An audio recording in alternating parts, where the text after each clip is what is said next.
कहा क्योंकि वो सिख थे। ये सिखों का अपमान था, एक गुरुओं का अपमान था। और कांग्रेस के अंदर जो कूट कूट करके सिखों के प्रति नफरत भरी पड़ी है ना, उसका वो अभिव्यक्ति थी। लेकिन सिखों के प्रति उनके मन में जो नफरत भरी पड़ी है, और इसी के कारण उन्होंने कल,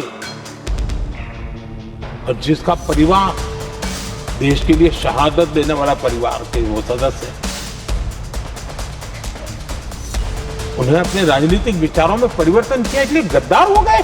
ये कैसे देश सहन करेगा? और वो भी एक सिख है इसलिए गद्दार कहना बहुत दुर्भाग्य की बात है।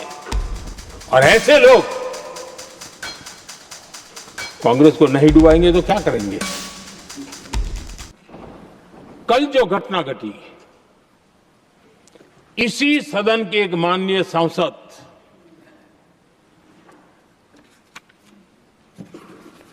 कांग्रेस के शातिर दिमाग जिनका है, ऐसे एक युवराज ने उनको गद्दार कह दिया। अहंकार कितनी सातवें आसमान पर पहुंच चुका है इनका।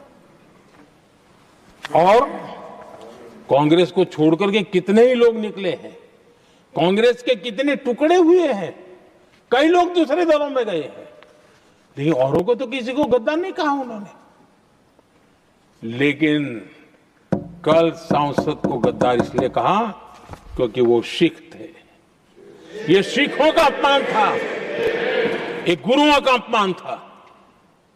और कांग्रेस के अंदर जो कूट कूट करके सिखों के प्रति नफरत भरी पड़ी है ना, उसका वो अभिव्यक्ति थी।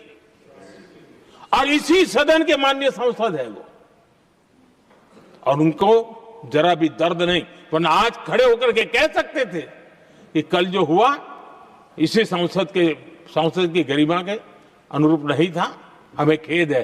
एक शब्द तो बोल लेते, लेकिन सिखों के प्रति उनके मन में जो नफरत भरी पड़ी है, और इसी के कारण उन्होंने कल,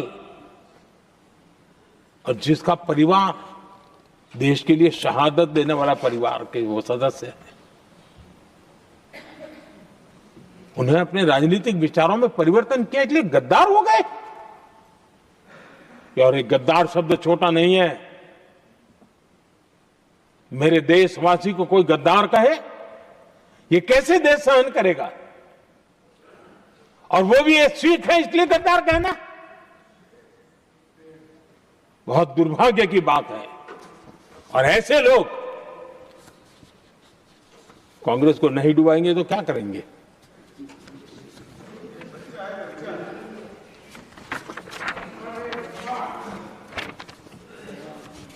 आदरणीय सभापति जी, एक तरफ ये दृश्य है और दूसरी तरफ हमारे सदानंद जी मास्टर का दृश्य है।